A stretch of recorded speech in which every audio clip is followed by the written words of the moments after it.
Assalamualaikum warahmatullahi wabarakatuh. Salam SHMH Sinau Hukum Melek Hukum. Pemirsa SHMH yang saya hormati, yang saya muliakan, yang saya banggakan sebangsa dan setanah air dimanapun Anda berada.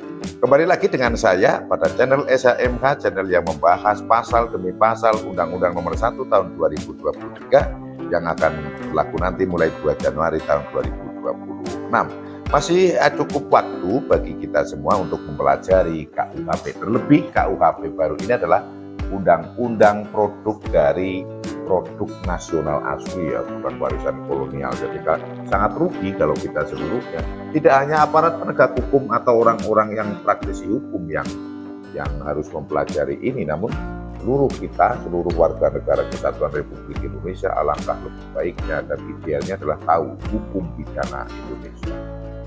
Dan saya pikir channel SHMH di sini yang menyuguhkan pembahasan itu, dan pasal demi pasal kita bahas beserta dengan penjelasan hukumnya.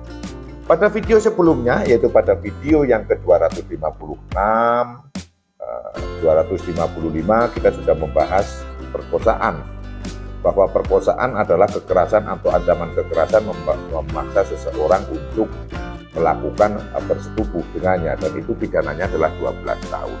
Dan untuk kali ini kita akan membahas pasal 473 ayat 2 huruf B. Termasuk pidana perkosaan dan dipidana sebagaimana dimaksud pada ayat 1 meliputi perbuatan (2) huruf B. Kalau huruf A kemarin sudah saya sampaikan pada video yang ke-256. Maka bagi rekan-rekan yang baru bergabung dengan SHMH, silakan cermati video-video sebelumnya agar bisa memahami dan bisa paham. Pasal 473 ayat 2 huruf B adalah persetubuhan dengan anak. Sehingga kalau digabung adalah setiap orang dengan kekerasan atau ancaman kekerasan memaksa seseorang bersetubuh dengannya dipidana 12 tahun. Kemudian ayat 2-nya berbunyi, termasuk tindak pidana perkosaan dan dipidana sebagaimana dimaksud pada ayat 1 meliputi perbuatan huruf B bersetubuh dengan anak. Pada poin ayat 2 huruf B ini adalah yang penting adalah anak. Sehingga tidak mengharuskan adanya unsur kekerasan atau unsur ancaman kekerasan dalam memaksa, dan tidak perlu ada pemaksaan dalam berhubungan badan ini, dan tidak perlu ada anggapan bapak ibu suami atau istrinya, tidak perlu lagi sebagaimana diterangkan pada huruf A. Tidak perlu lagi mempertimbangkan bahwa si anak ini mau atau tidak mau, menolak atau mengajak, tidak dipertimbangkan. Yang penting adalah ada orang yang berhubungan badan dengan anak kena, dan itu dianggap perkosaan. 12 tahun penjara.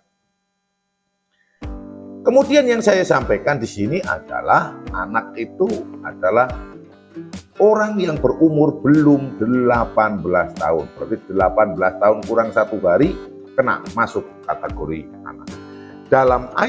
Dalam pasal 473 ayat 2 huruf B ini membicarakan anak tidak ada penjelasan anak perempuan atau anak laki-laki.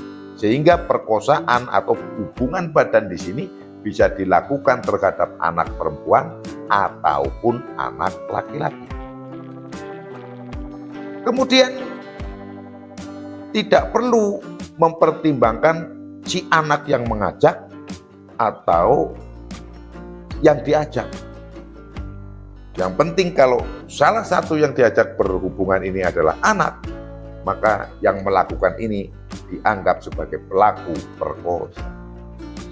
Kemudian bagaimana dengan anak-anak zaman sekarang? Mohon maaf, ini yang sering memang berpenampilan bagus, kemudian itu tadi yang pernah saya sampaikan pada video-video sebelumnya, main aplikasi 500, kita bisa ketemu di mana, dan umurnya baru 16 tahun, 17 tahun, itu kan.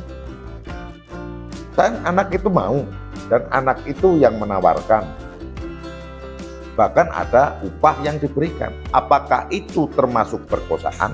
Kalau saya secara pribadi berpendapat hukum Bapak itu adalah masuk dalam perkosaan. Mengapa saya memiliki alasan seperti itu? Walaupun dia jualan, walaupun dia mempromosikan lewat aplikasi HP, itu masuk perkosaan. Karena apa? Pada intinya anak itu adalah belum layak dan belum boleh untuk melakukan hubungan badan. Ada sesuatu yang akan rugi, ada sesuatu yang akan tidak normal, akan ada sesuatu yang tidak sehat pada dirinya terkait masalah reproduksi. Pasti akan ada yang rusak. Sehingga dalam hal konstitusi kita melindungi segenap tumpah darah Indonesia, khususnya dalam hal ini maka melindungi anak.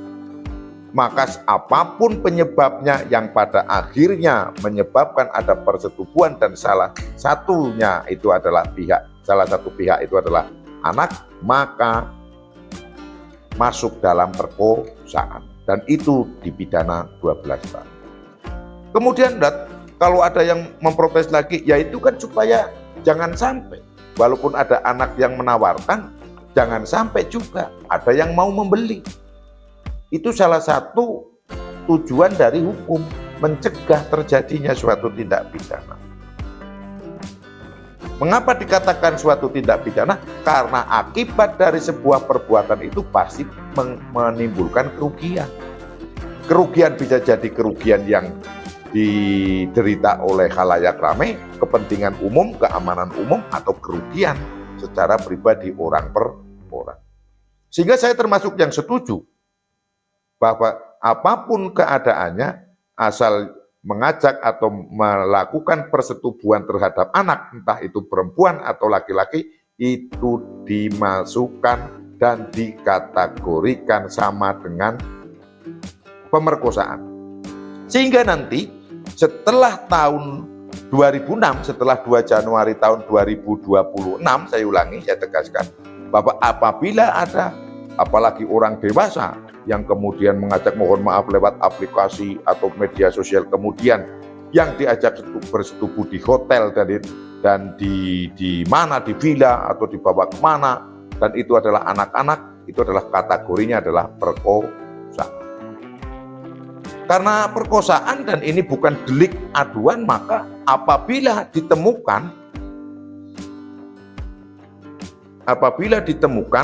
maka pelaku, khususnya yang dewasa, apalagi yang laki-laki, sebagai saya contoh untuk memudahkan saya dalam ilustrasi pemahaman ini sudah langsung bisa dijerat. Dan perlu diketahui juga bahwa sebagaimana diatur pada pasal 473 ini, yang ayat 11, tindak pidana sebagaimana dimaksud pada ayat 1 sampai dengan 10, merupakan tindak pidana kekerasan seksual. Sehingga walaupun anak itu mau, tetap dianggap secara hukum bahwa itu adalah kejahatan kekerasan seksual. Saya ulangi lagi pembahasannya untuk ayat 2 huruf B. Sehingga kalau digabung bunyinya adalah dianggap melakukan perkosaan dan dihukum sebagaimana ayat 1, yaitu 12 tahun paling lama apabila melakukan persetubuhan dengan anak. Anak adalah orang yang berusia sebelum 18 tahun. Dalam hal ini baik laki-laki maupun perempuan. Demikian yang bisa saya sampaikan pada video ke-257 ini. Semoga bermanfaat. Apabila ada salah dan keliru mohon dimaafkan dan dimaklumi. Berikan kritik yang membangun, tonton seluruh video SHMK dari awal sampai akhir agar bisa memahami Undang-Undang Nomor 1 Tahun 2023 atau KUHP baru. Dan terima kasih bagi yang sudah subscribe. Bagi yang belum subscribe, saya dimohon dengan sangat dan hormat untuk subscribe channel SHMH, Sinau Hukum, Melek Hukum. Wassalamualaikum warahmatullahi wabarakatuh. Terima kasih.